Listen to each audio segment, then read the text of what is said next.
নমস্কার প্রিয় দর্শক বন্ধু, আজকে আমরা আলোচনা করব যে হিন্দু ম্যারেজ অ্যাক্ট আছে বা হিন্দু বিবাহ সম্পর্কিত যে আইন আছে, সেই আইনে কড়া সুপ্রিম নির্দেশ জানালো ভারতের সর্বোচ্চ সুপ্রিম কোর্ট।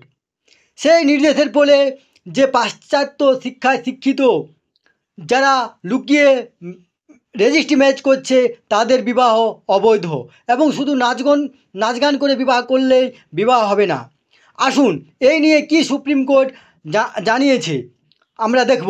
তার আগে আপনারা অবশ্যই আমার চ্যানেলটি সাবস্ক্রাইব করে নেবেন। সবার আগে নোটিফিকেশান পাওয়ার জন্য সামনের যে বেল আইকন আছে সেই বেল আইকন প্রেস করবেন এবং নোটিফিকেশান অল করে নেবেন। আসুন দেখুন এই সম্পর্কে কি নির্দেশ দিয়েছে। প্রয়োজনীয় অনুষ্ঠান করে নিয়ম রীতি মেনে না হলে হিন্দু বিবাহ বৈধ নয়। সম্প্রতি বিবাহ বিচ্ছেদ সংক্রান্ত একটি মামলার রায় দিতে গিয়ে একথা জানালো দেশের সর্বোচ্চ আদালত সুপ্রিম কোর্ট। এ প্রসঙ্গে দেশের সর্বোচ্চ আদালতের পর্যবেক্ষণ হলো হিন্দু বিবাহ কোনো নাচ বা গানের অনুষ্ঠান নয়, অথবা এটি বাণিজ্যিক লেনদেনের কোনো অনুষ্ঠান নয়।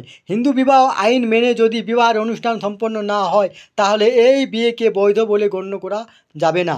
সুপ্রিম কোর্টের বিচারপতি বিভি নাগারাথানা ও অগাস্টিন জর্জ মাসিয়ের ডিভিশন বেঞ্চ এই সংক্রান্ত একটি মামলার রায় দিতে গিয়ে জানান, হিন্দু বিবাহ হলো একটি সংস্কার ও ধর্মানুষ্ঠান যা ভারতীয় সমাজে খুবই গুরুত্বপূর্ণ একটি প্রতিষ্ঠান হিসেবে গণ্য করা হয়, যা নিয়ম নীতি মেনে না হলে তাকে বৈধ বলা যাবে না। কারণ হিন্দু সমাজের নিয়ম নীতি মেনে বিয়েকে যথেষ্ট গুরুত্ব সহকারে মান্যতা দেওয়া হয়ে থাকে।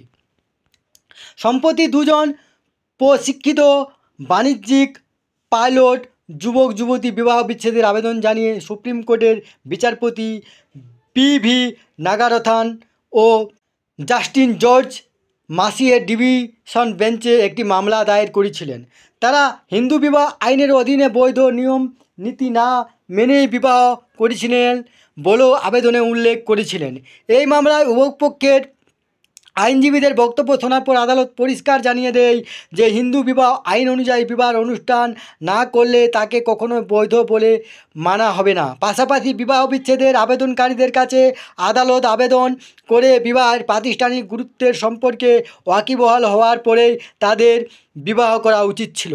তা না করে শুধুমাত্র নাচ গান ও মদ্যপানের সঙ্গে নিমন্ত্রিতদের খাওয়া দাওয়া করালেই তাকে হিন্দু বিবাহ আইন অনুযায়ী বৈধ বলে মানা যায় না।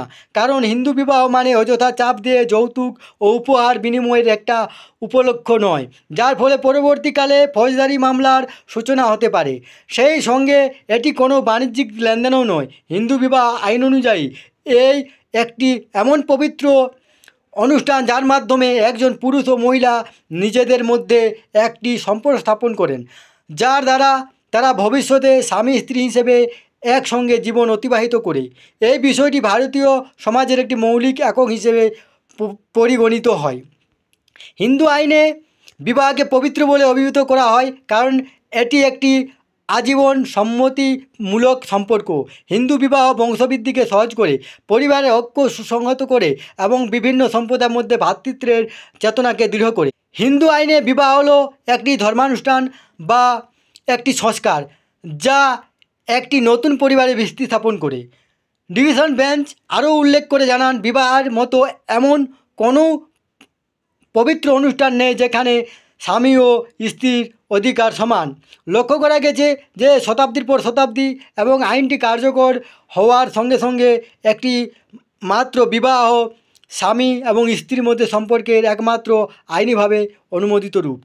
ডিভিশন বেঞ্চ তার 19শে এপ্রিলের আদেশে বলেছিল, যেখানে হিন্দু বিবাহ প্রযোজ্য আচার বা অনুষ্ঠান যেমন সপ্তপদী পবিত্র অগ্নিকাণ্ডের আগে বর এবং কনের দ্বারা যৌথভাবে 7টি পদক্ষেপ নেওয়া অনুসারে সম্পাদিত হয় না, সেখানে বিয়ে হবে না। বিচারপতিরা বলেন, আমরা আরও লক্ষ্য করেছি যে হিন্দু বিবাহ একটি ধর্মানুষ্ঠান এবং এর একটি পবিত্র চরিত্র রয়েছে। একটি হিন্দু বিবাহে সপ্তপদী প্রসঙ্গে ঋগ্বেদ অনুসারে সপ্ত ধাপ শেষ করার পর বর কনেকে বলে, 7টি পাকের সঙ্গে সঙ্গে আমরা বন্ধু হয়েছি, আমি যেন তোমার বন্ধুত্ব থেকে বিচ্ছিন্ন না হয়। ডিভিশন বেঞ্চ বলেছে যে আইনটি 18 মে 1955 সালে কার্যকর হওয়ার পরে এটি হিন্দুদের মধ্যে বিবাহ সম্পর্কিত আইনকে সংহিতাবদ্ধ করেছে এবং এটি কেবল হিন্দুদেরই নয়, লিঙ্গায়ত, ব্রাহ্ম, আর্য সমাজভুক্ত, বৌদ্ধ, জৈন এবং শিখদেরও অন্তর্ভুক্ত করা হয়েছে।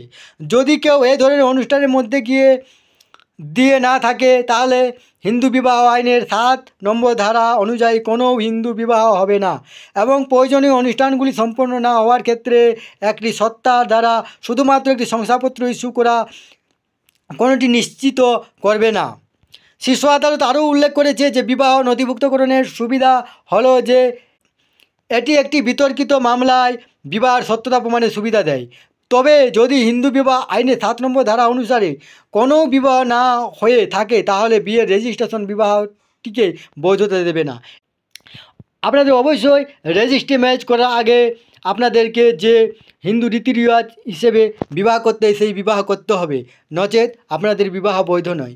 এই সমস্ত তথ্যগুলি আপনাদের সাথে শেয়ার করলাম। ধন্যবাদ। সুস্থ থাকবেন, ভালো থাকবেন।